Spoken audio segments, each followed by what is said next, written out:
Vamos falar sobre Percy Jackson e o Mar de Monstros?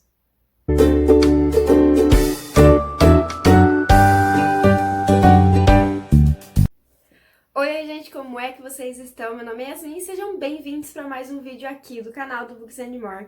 E já vou falando que se vocês não são inscritos, não se esqueçam de se inscrever logo aqui no começo, para depois, no final do vídeo, vocês não esquecerem. Também ativem o sininho para receber as notificações, para não receber, ativem o sininho para receber as notificações.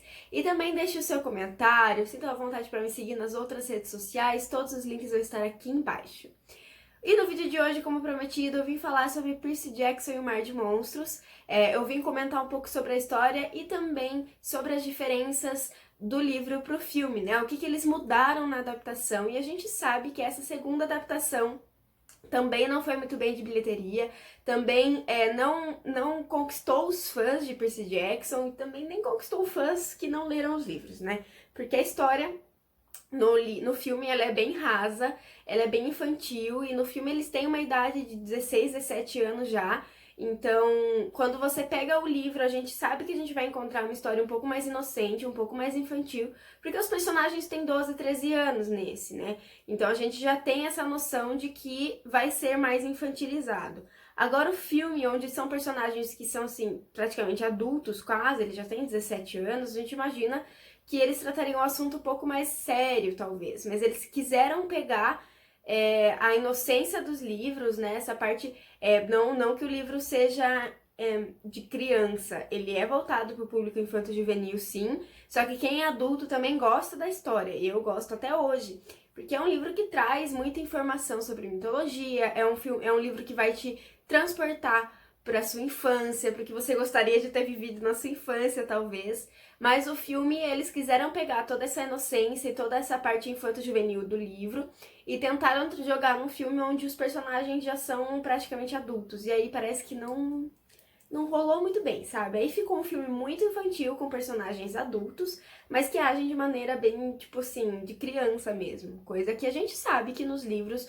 o Percy erra, todo mundo erra, e assim, eles são crianças, então a gente sabe que algumas decisões são baseadas em coisas que, né, na cabeça deles tá tudo certo, mas que conforme eles vão amadurecendo, a história vai amadurecendo junto, e isso que é o mais legal, né? São 10 livros aí no total das duas séries de livros, né, das duas coleções, e que a gente vê o amadurecimento desses personagens desde o primeiro. Então esse é o negócio legal, essa é a coisa bacana, entendeu?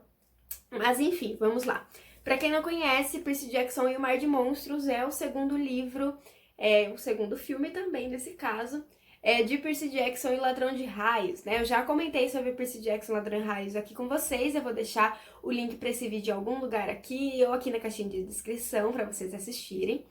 E é um livro que eu gosto demais, é uma série que marcou a minha infância, marcou a minha pré-adolescência, e eu quis fazer esse projeto pra reler Percy Jackson. Já tava com essa ideia na cabeça, já tinha separado pra fazer a releitura esse ano, da série toda, né, dos 10 livros, e comentar aqui com vocês o que eu acho, se eu gosto, se eu não gosto, o que eu não gosto, enfim. E aproveitei também esses dois primeiros que tem filme que não fez tanto sucesso assim pra gente conversar um pouquinho sobre essas adaptações.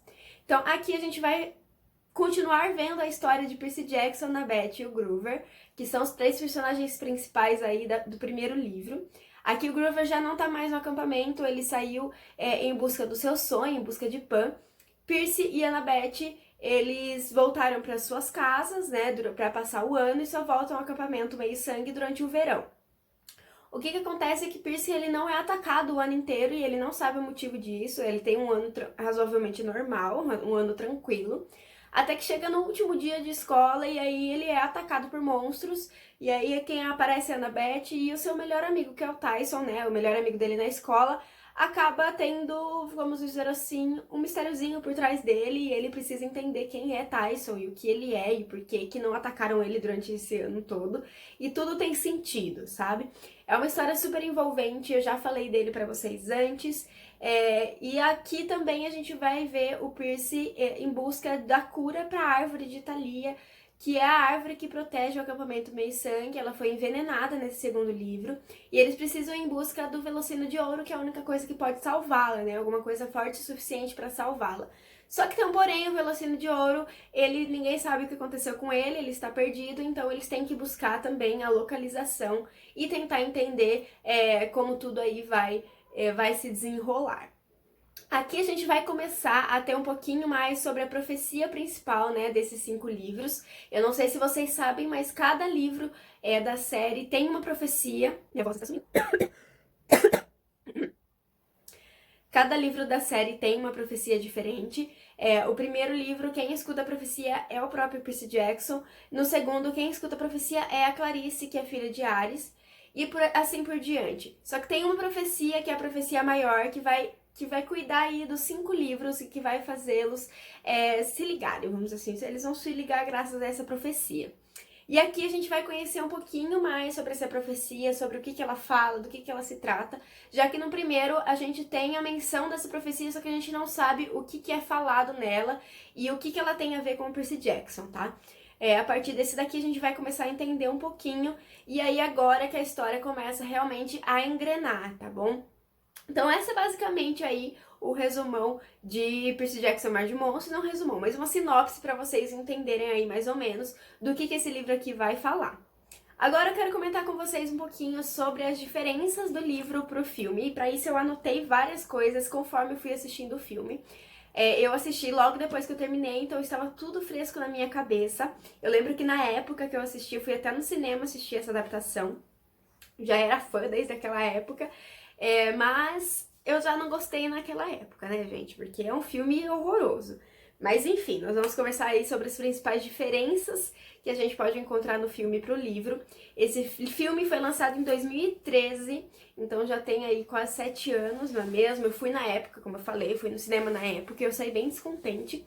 E aí, conforme eu fui assistindo, eu fui anotando algumas informações pra vocês, algumas coisas que eu achava que valia a pena eu comentar aqui no vídeo. A primeira coisa que eu vi que foi muito diferente foi a chegada do Tyson. O Tyson, ele chega no acampamento meio sangue no filme, e chega lá, ele já sabe de quem ele é filho e tá tudo certo, ele entra tranquilamente, mesmo sendo um ciclope. No livro, não. No livro, o Tyson passou o ano todo sendo amigo do Percy, eles têm uma relação muito próxima, porque eles acabaram se tornando os melhores amigos, porque o Tyson, ele é aquele cara meio bobo, meio assim, meio inocentão, e aí as pessoas acabam brincando muito com ele, brincando de uma maneira maldosa mesmo. Então, o Percy acaba meio que protegendo e eles acabam meio que se tornando amigos na escola. O que acontece é que, quando eles chegam no acampamento meio sangue, o acampamento tá sob ataque. E aí quem autoriza a entrada dele, pra ele não ser meio sangue, é a Annabeth. Então ele entra graças a ela, que ele vai conseguir aí entrar no acampamento. E ele não sabe de quem ele é filho. Eles falam que o Ciclope é filho de um deus em particular, mas não é citado até que esse deus, ele realmente assume o filho na frente de todo mundo do acampamento, igual aconteceu com o Percy Jackson. E aí a gente sabe que Tyson é filho de Poseidon, então Poseidon teve, né, um filhinho aí com algumas coisas diferentes. E aí nasceu um Ciclope. Então, ele é meio irmão do Percy. E aí no começo o Percy, ele fica bem chateado, ele não sabe o que tá acontecendo, mas ao mesmo tempo eles são amigos por mais de um ano, e aí ele fica nesse impasse de tipo assim, por que meu pai fez isso? Mas ao mesmo tempo eu gosto do Tyson, entendeu? No filme já não, no filme eles demoram um pouco a se ligar, porque eles não têm essa relação, né? O Tyson simplesmente chega no acampamento sem conhecer ninguém, já sabendo de quem ele é filho, então ninguém assume ele em nenhum momento. Outra coisa diferente que eu também anotei aqui foi que Groover no filme ainda está no acampamento. Então ele já começa toda a história ali e ele é raptado, por isso que ele acaba indo parar lá com o gigante Polifemo. O que acontece no livro é que no final do primeiro, o Groover ele recebe uma autorização para ele ir atrás do Deus Pan, que é o grande líder dos sátiros, que está desaparecido há milhões de anos, que nenhum sátiro conseguiu encontrar. E aí, por ele ter sido bem sucedido com o Percy Jackson na primeira missão, ele acaba recebendo essa autorização e vai em busca de Pan, que é o seu grande sonho. Só que nesse meio tempo, começa o segundo livro com o Percy tendo pesadelos sobre o Groover, que é o Groover tentando se comunicar, falando que ele está preso na caverna do Polifemo, que ele precisa da ajuda do Percy, senão ele vai morrer. Então, assim, a gente já começa o livro sabendo onde o Groover tá, entendendo o que tá acontecendo, que ele foi em busca e que ele encontrou o artefato que eles estão buscando, enfim. as coisas se interligam certinho, assim. Então, o Groover não vai nessa missão com eles, ele já tá raptado desde o começo do livro, ele nem tá no acampamento meio-sangue quando o livro começa. Então, essa é uma grande diferença. Assim, num geral, não faz tanta diferença assim pra história, né? Porque de qualquer modo o Groover foi raptado e acabou indo para lá com o Polifemo. Mas a gente sabe que a gente não tem a menção do Deus Pan e a gente sabe o quanto isso faz parte da vida do Groover como um personagem. Então, é isso que eu meio que senti falta sobre a menção do Pan mesmo. Outra coisa que é muito interessante e na verdade me deixou meio nervosa é a relação à profecia. No primeiro livro, no primeiro filme, quer dizer, a gente já não tem a profecia, o Percy ele não vai atrás do oráculo. No filme, ele vai atrás do oráculo, só que no livro é a Clarice que escuta a profecia, né? Ele vai atrás do oráculo e ele escuta a profecia maior, vamos dizer assim, aquela profecia que eu comentei com vocês que vai cuidar dos 5 livros e fazê-los aí se interligarem. O que acontece é que no filme, sumiu a palavra. O que acontece é que no filme, quem vai escutar a profecia da vez, porque é a dona da missão, é a Clarice. E ninguém vai escutar a profecia antiga, sabe? Nem é citado, a gente nem sabe que jeito que é essa profecia. A gente sabe sobre o que ela se trata, que como eu falei, eles começam a conversar sobre a profecia, mas a gente sabe mais ou menos do que ela se trata, mas a gente não sabe exatamente quem ouviu, o Percy Jackson não escuta essa profecia, enfim, agora que eles estão começando a tratar sobre isso, tá? Então, no filme é diferente, o Percy vai escutar uma profecia que ainda não apareceu, que a gente sabe que existe, que a gente sabe que que vai cuidar do destino dele, que tem a ver com ele, né? A gente deduz que tem a ver com ele, mas a gente, né, fica meio sem entender muita coisa, porque, como eu falei, todo livro tem uma profecia e o legal desses livros é que você vai tentando descobrir como é que essa profecia vai se concretizar, porque no fim tudo tem uma ligação, tudo tem um sentido, então cada frase da profecia, por mais que seja esquisita, vai ter um sentido. Então você passa o livro todo tentando buscar o sentido nessa profecia. E aí chega no filme, já não tem a profecia do filme, e aparece a profecia dos 5 livros, que é o que vai encerrar os 5 livros, e o que dá a impressão de que é desse livro e esse é o último, entendeu? É desse filme e esse filme seria o último. O que não é o caso, entendeu? Mas, enfim, isso foi uma coisa que me pegou bastante. Uma coisa que eu achei bizarra quando assisti a primeira vez o filme foi aquela névoa em spray. Gente, o que é aquilo? É um perfume escrito névoa, e aí eles espirram na cara do Tyson pra ele ficar com 2 olhos, só pra eles não ficarem incomodados de olhar pra ele e ele ter apenas um olho por ser um ciclope. Não tem sentido, tá?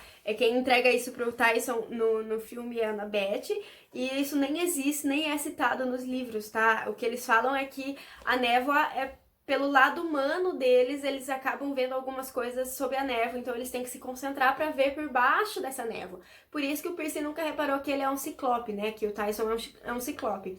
Porque ele nunca olhou com cuidado pro rosto dele, nunca olhou com atenção pro rosto dele. Mas não porque, sei lá, tinha uma névoa em spray no bolso, entendeu? Mas enfim.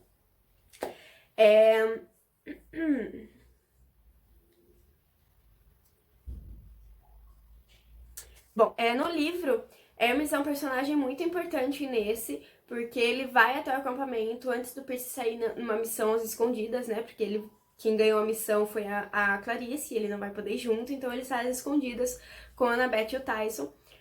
E aí Hermes chega e entrega presentes pra ele e pede ajuda pra ele conversar com o Luke, né? Porque pra quem não sabe, o Luke é filho de Hermes. E o Luke virou, assim, malvadão da história. E aí que a Hermes pede ajuda e ele é um dos personagens, assim, mais incríveis que tem. Eu acho que ele é um dos deuses mais legais, assim, que eu já li sobre, pelo menos em Percy Jackson. E aí no filme, quem tem a ideia de buscar ajuda, né, de pedir ajuda pra Hermes é a Annabeth. E aí eles simplesmente chegam num ponto de correio e aí ele tá trabalhando lá no correio, entendeu? Então é mais ou menos isso que acontece, sendo que no livro não. No livro ele chega de surpresa e ele escolhe ajudar os personagens, ele escolhe ajudar o Percy porque ele fala que a gente não pode desistir da família, então ele não vai desistir do Luke tão facilmente. Outra coisa que é diferente quando eles chegam no Mar de Monstros, no filme, eles encontram a Clarice dentro da barriga de um ser aí mitológico, que eu não vou conseguir lembrar o nome, eu peço desculpas. Mas eles encontram a Clarice com o seu barco, com os seus confederados mortos, na barriga desse monstro, e eles tentam escapar dessa barriga, né? Fugir da barriga desse monstro. Mas no livro é diferente, no livro eles encontram a Clarice, e a Clarice já está lutando com o Polifemo, né? Com o Ciclope. E aí eles chegam pra tentar ajudá-la, mas ela já tá nessa luta com o Ciclope, só que ela tá perdendo, né? Então ela tá amarrada, o Ciclope já amarrou ela, enfim. Então eu achei essa diferença, pra mim fez mais sentido o livro, né? Eles encontrarem já ela lá, porque enfim, ela é uma guerreira forte e ela estava lá presa na barriga de um monstro, esperando sei lá o que pra conseguir sair de lá, e quem chega e tem a grande ideia pra escapar é o Percy Jackson.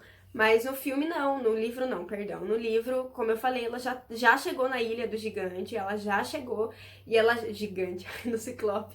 Ela já chegou na Ilha do Ciclope e ela já tá brigando com ele ali, só que ela perdeu, obviamente, e quem ajuda a salvá-la é o Percy Jackson, a Beth e o Tyson, se eu não estou enganada, ele ainda está nessa cena. No filme, Percy e Groover, eles não têm aquela ligação. O Groover precisa fazer essa ligação com o Percy para ele conseguir pedir ajuda, como eu falei, através dos sonhos eles acabam se comunicando. E se o Groover morrer, o Percy Jackson também morre por causa dessa ligação que ele precisou fazer. No filme já não tem nada disso, tá? Como eu falei, o Groover ainda estava no acampamento, ele não foi atrás de Deuspan, enfim.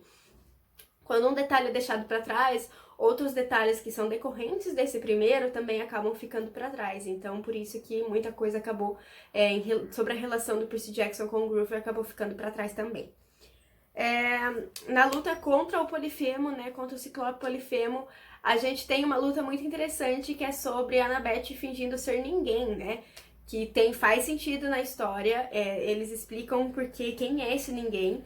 E eu acho essa luta incrível e devia ter no filme, mas não teve. Aliás, não teve porque a Annabeth não tem o boné dos Yankees que eu comentei com vocês o vídeo passado, que ela tem um boné da invisibilidade e não tem em nenhum dos filmes, e ela usa esse boné pra enganar o Polifemo e falar que ela é ninguém. Então, isso também é uma coisa que faltou e que é um detalhe que não aconteceu por causa que não colocaram o boné da Annabeth no primeiro e nem no segundo, então não teria como eles fazerem isso, né? Outra coisa é que o Tyson no filme ele leva uma flechada no lugar do Percy, e aí por isso que dá a entender de que o Tyson morreu. Já no livro ele é meio que explodido junto com um barco, junto com um navio, então aí também dá a impressão de que ele morreu, então eles meio que alteraram a maneira do Tyson dar esse susto na galera toda, entendeu? E aí o ponto principal que eu acho que me pegou nesse filme foi Cronos, tá? Cronos ele não aparece, claro que a gente sabe que ele é o vilão de todos os livros, dos primeiros 5 livros, aliás, da primeira série. Mas ele não aparece, até porque se ele aparecesse na sua forma, a gente sabe que nenhum meio-sangue ou ser humano conseguiria olhar para um deus na sua forma, para um deus ou um titã, no caso, na sua forma original, né, na sua forma verdadeira. Então, no filme... Ai, gente. No filme, o Luke consegue usar o Velocino de Ouro em cima do caixão de Cronos, e aí Cronos meio que volta em forma de Lego, porque um monte de pedacinho começa a se ligar, e ele vira um gigantão de fogo, e aí o Percy Jackson vai lá e corta ele ao meio com a sua espada. Então é basicamente isso aí, o Cronos volta pro seu caixão. Então essa é a grande batalha da história, sendo que no livro a gente não tem nada disso. O Luke ele não consegue usar o Velocino de Ouro no caixão, o caixão continua lá, eles continuam em busca de alguma coisa que faça Cronos voltar, ou acelerar o seu retorno, né? Mas o Luke não consegue usar o Velocino de Ouro, e quem leva o Velocino de Ouro é a Clarice de volta, né? Faz parte da sua profecia, quem leva o Velocino de volta é a Clarice, e aí depois Percy Jackson, a Annabeth, Groover, enfim, todos eles retornam pro acampamento de outra forma e deixam a Clarice retornar, né, pra cumprir a sua missão, afinal a missão era dela. Então essa é uma coisa diferente. Eu acho que a cena do Cronos pra mim foi a principal diferença que mais pegou, porque Cronos é o grande vilão e na verdade isso não acontece em nenhum momento do livro. Como eu falei, o Luke nem chega a conseguir usar o Velocino de Ouro no Caixão, o Cronos de forma de Lego também não funcionou pra mim, enfim, gente. O Luke acabando com ele só com uma espadada no meio, assim, também não fez sentido pra mim, mas tudo bem. Há quem goste dessas cenas, há quem goste do filme, eu super respeito. Eu não faço conta de assistir, eu acho um filme meio incômodo pra mim, porque eu conheço os livros, eu sou muito fã dos livros, e eu esperava ver uma adaptação super fiel. Como eu falei pra vocês, tem detalhes que eu comentei aqui que não me incomodam, não chegam a me incomodar no filme, mas eu quis compartilhar pra vocês saberem que é diferente no livro, entendeu? Mas são detalhes, às vezes, que não me incomodam, como o fato do Groot ter sido raptado no meio do filme e não no início, como é no livro. Mas também não me incomoda, é uma coisa que eu não acho que mudaria tanto a história. Mas tem coisas como o Cronos que não fez sentido pra mim, que eles quiseram colocar mais ação, e eu entendo isso, a linguagem cinematográfica, eu já falei isso várias vezes, é diferente da linguagem dos livros, então a gente tem que aprender a respeitar isso. Mas eu acho que eles podiam ter sido um pouco mais fiéis, poderiam ter colocado mais referências sobre o livro, né? Mais explicações que tem no livro, eu acho que seria muito mais interessante.